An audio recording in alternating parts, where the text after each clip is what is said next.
3, 2, 1. Good morning. This is Dennis Fuchs with the Stearns County Soil and Water Conservation District update. I'd like to start off with talking a little bit about our celebration. We had our 75th anniversary celebration on October 8th, and we had a nice showing of retired employees, supervisors, and partners showing up here at Marketplace Mall to celebrate our 75 years.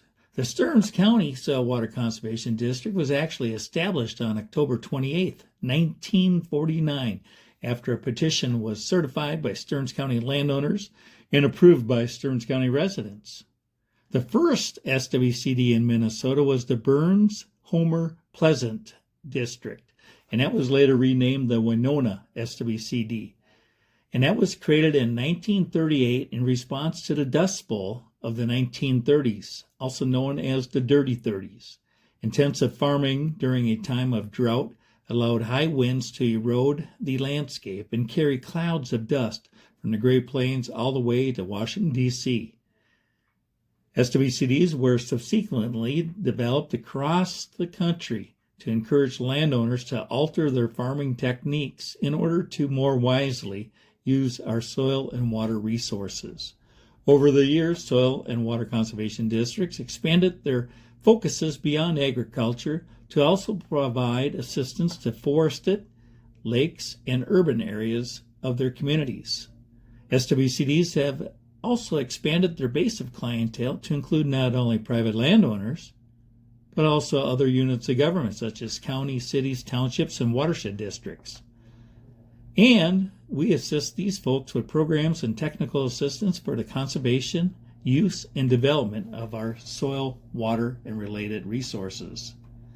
One crucial niche districts fill is that of providing soil and water conservation services to owners of private lands. The Minnesota DNR manages our public lands, and Soil and Water Conservation District assists our private landowners. Privately owned lands make up approximately 78% of the land surface in Minnesota. Managing these private lands, whether agriculture, forests, lakes, or urban, is key to Minnesota's quality of life. There are 88 SWCDs in Minnesota. There is at least one SWCD in each of the 87 counties, with the exception of the two most populated counties, Hennepin and Ramsey, while a few of the larger counties have more than one, and they include Ottertail.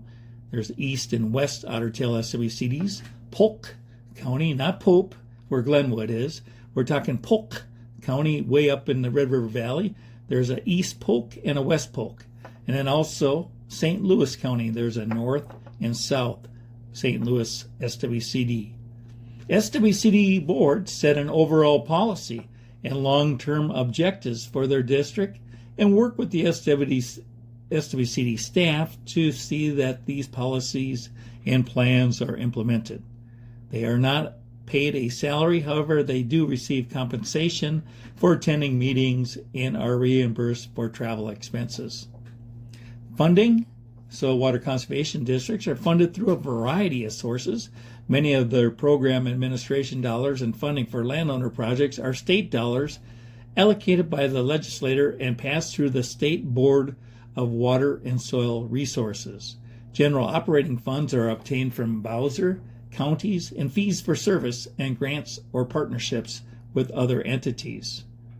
The mission of the Stearns County Soil Water Conservation District is to support voluntary conservation actions to preserve and enhance Stearns County natural resources. When you're filling out your election ballot this year, you'll probably see several of our folks are up for election.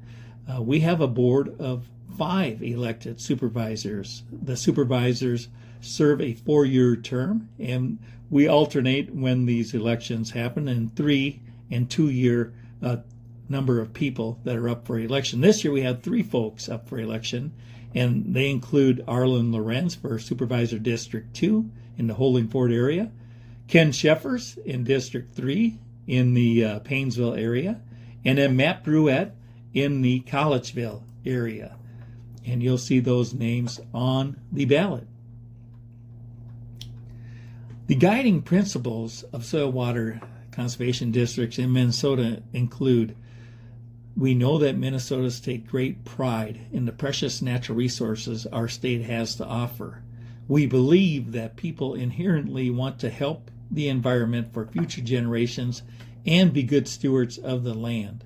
We believe that healthy soil and clean water are key contributors to Minnesota's economic vitality. We strive to help Minnesota landowners care for the land in a collaborative way, approaching each project with an open mind. We believe that conservation services must be flexible and customized to achieve the best results. And finally, we believe that conservation work is best conducted locally by people who live, work, and recreate in the communities they serve. That's just a little history and background information on the SWCDs as we're celebrating the Stearns SWCD 75th anniversary on October 28th. So I encourage you all to crack a cold one and say cheers to the Stearns SWCD.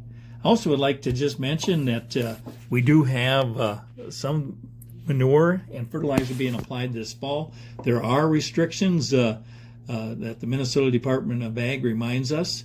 That includes areas where we have vulnerable areas of concern because of the areas are coarse textured soils, or they're in the karst area like in southeast Minnesota, where nitrate and nitrogen might be lost to groundwater. These restrictions began on September 1st, and farmers are encouraged to check an online map prior to fall application of fertilizer to make sure that they are not applying it in these areas. And for Stearns County, that would include the communities of Melrose, Cold Spring, and Roscoe. Those drinking water supply management areas are sensitive to nitrate pollution.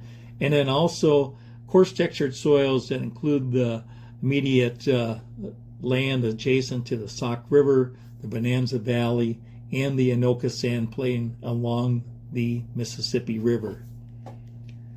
In other areas of the state where fall nitrogen fertilizer application is allowed, MDA advises farmers and commercial applicators to check the soil temperatures and wait until the average soil temperature reach 50 degrees, 50 degrees or cooler.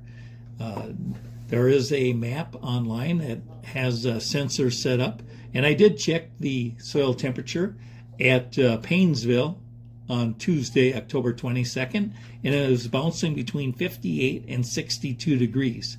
But by the time you hear this should be Saturday, October 26th, it should be quickly moving to the safe temp for nitrogen application. And if you'd like to check out more information about the soil temperature network, that is available online. Just Google 6-inch soil temp network, Minnesota. All right, this has been Dennis Fuchs, Administrator of the Stearns County Soil and Water Conservation District, with your weekly update. Have a great week and happy Oktoberfest.